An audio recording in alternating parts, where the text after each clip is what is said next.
there was a whole thing about this about a year ago, maybe 2 years ago, about the quote unquote the Biden administration was limiting free speech on social media platforms.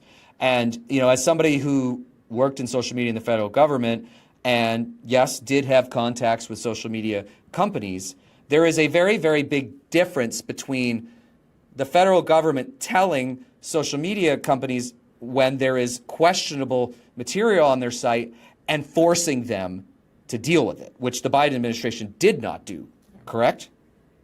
I mean, that was what the court said, and it sort of was tossed out on procedural grounds. But and I don't know the facts of that case so well. But the outcome is what you've all been saying, which is, again, there is nothing wrong with the Biden administration saying, here are the facts on COVID, vaccines are safe. We encourage you to promote this point of view online, which happens to be also truth.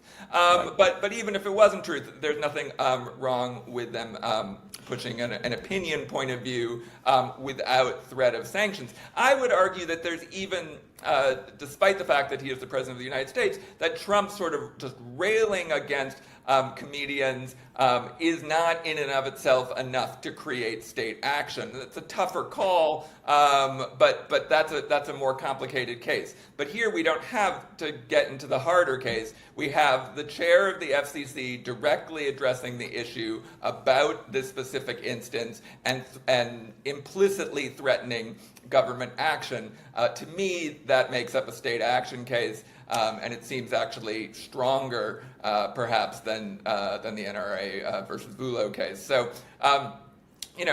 this is not a case, or this is not a situation where we had, the Biden administration doing one thing and getting away with it, allegedly, and then the Trump administration trying to do something similar. I do think there's a big distinction between Biden and social media policy regarding health issues and what we have here with Kimmel.